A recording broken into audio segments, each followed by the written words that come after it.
Hello, this is Tam and Jason back at it again, and thanks for joining us on another daily driven performance build episode. Today, we will be walking you through this brief task of installing a big brake kit, extended wheel studs, and spacers. As always, this is not a do-it-yourself or instructional type of video, but please enjoy. Today, we have a turbocharged 1996 Acura NSX. We're doing one modification today with many more to come for the same car. The owner of this car likes to drive it on the weekends and push the car hard, rightfully so, but they want more stopping power. This Project Mu 4-piston big brake kit should do the job. We will be upgrading the OEM 2-piston calipers and rubber brake hoses. This kit gains a larger brake disc area, provides pads that grip well, improve brake pressure, and the main goal is to shorten the stopping distances. The first step I like to do in all my big brake kit installations is to clean the grime and break loose the hard brake lines by using a wire brush and a flare nut line wrench. I've had rare occasions where these break on me due to rust and it becomes a long day repairing the line. Once the brake lines are loose and rotating freely, I tighten them back up and come back to this toward the end of the process. Then it is time to remove the brake rotor screws. I use an impact driver and a good sized hammer to spin them loose. These screws can strip easily and break off your bit, so worst case, be prepared to do some drilling.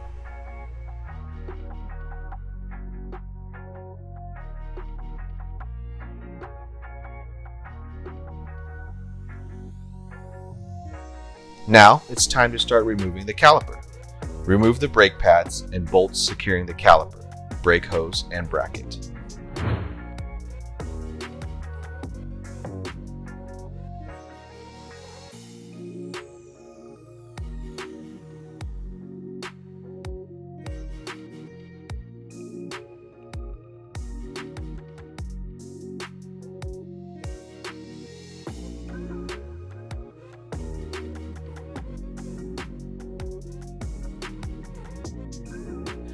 I remove the caliper and hang it off to the side, but don't disconnect the brake hose at this time.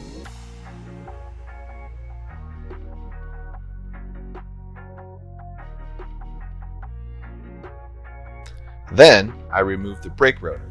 Now I will secure the new bigger rotor and do a test fit and check for any rubbing.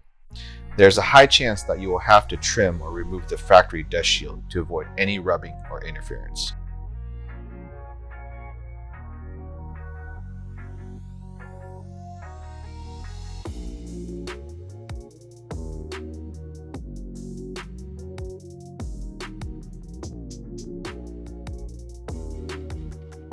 For this setup, it was rubbing at the bottom of the dust shield, so I will mark the area that is rubbing before I cut and trim. I want to keep as much of the remaining dust shield intact as possible and cut a small section while trying to keep the integrity of the shield.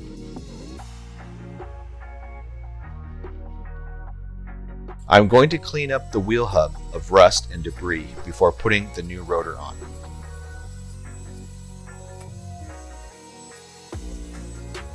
As I finish cutting a section of the dust shield, I go in and deburr and clean up the area that was cut.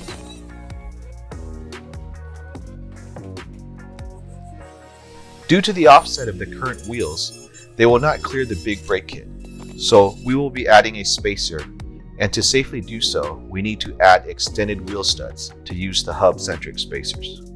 Now it's time to remove the front hub and wheel bearing assembly, to swap out the factory wheel studs for the new H&R extended wheel studs. Loosen the nuts and bolts behind the wheel bearing and remove the speed sensor before removing the wheel bearing. Once I have the wheel bearing out, I begin grinding the edge on a section of the wheel bearing. I take off as little material as possible, just enough to get the old stud out and the new stud in.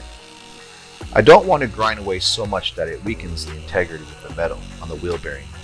I use a brass hammer to lightly tap out and in both sets of wheel studs.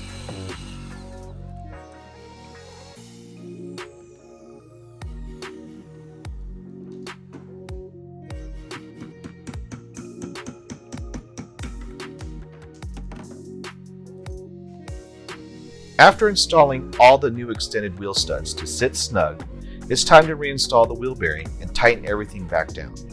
Then I use this wheel stud installation tool to get each wheel stud to bite and seat with the hub flange. If you see a gap, then you have to keep going until it's seated all the way down.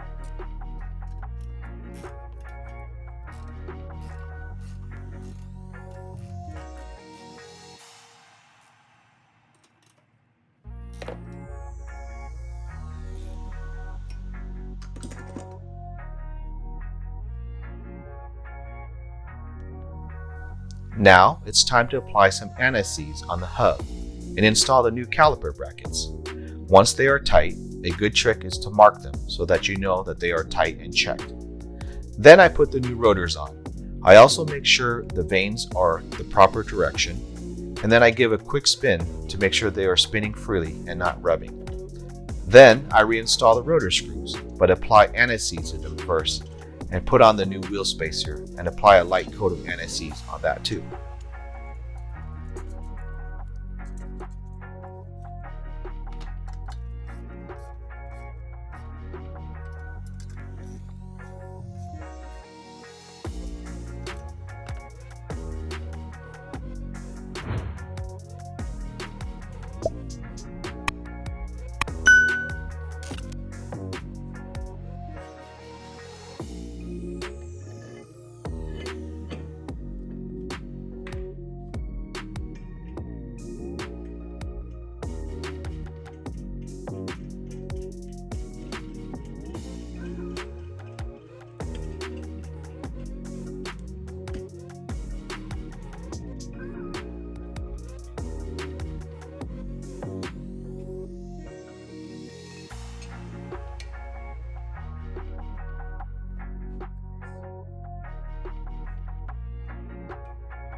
The next step is getting the caliper ready for installation. This can be done off the car or on the car.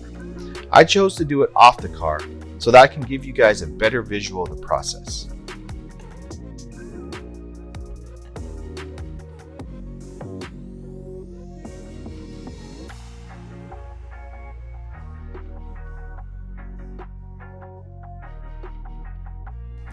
I apply a thin coat of NSCs on the sides of the pads to where they make contact with the caliper.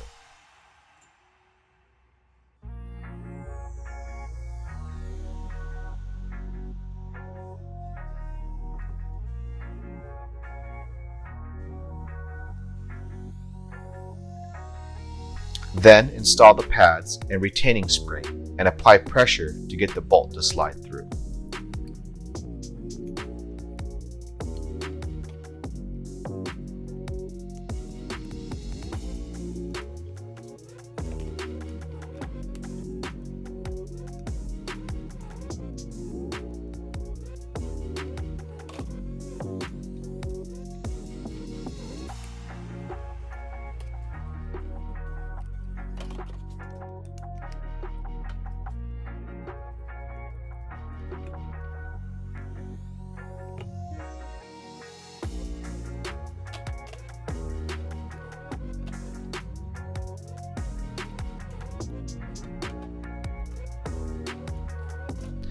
The final step is to pay attention to where the bleeder screw is, which needs to be pointed up in the car. So I will run the new brake lines in the upwards position also.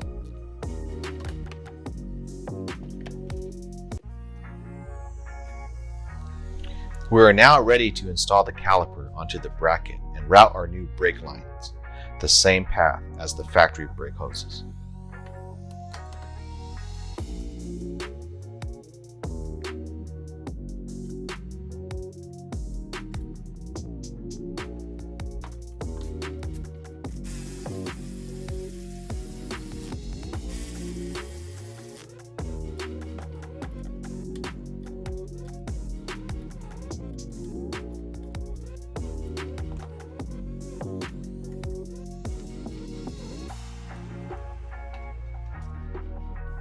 Alright, and we are home stretch.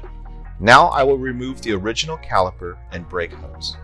I do this towards the end because my process prevents brake fluid going everywhere and reduces the risk of air getting into the brake system.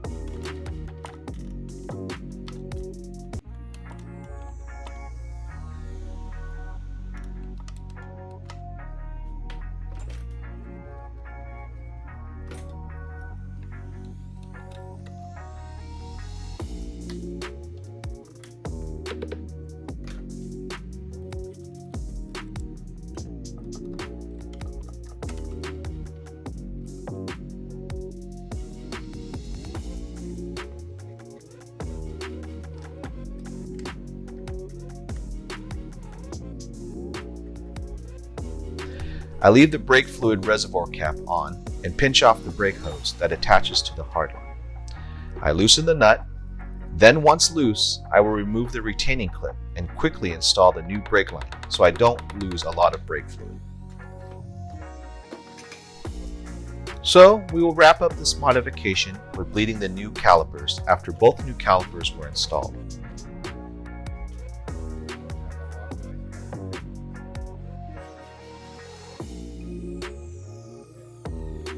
I had Jason pump the brakes and I made sure no air was trapped in the brake system, and top off the reservoir with new fluid up to the full mark.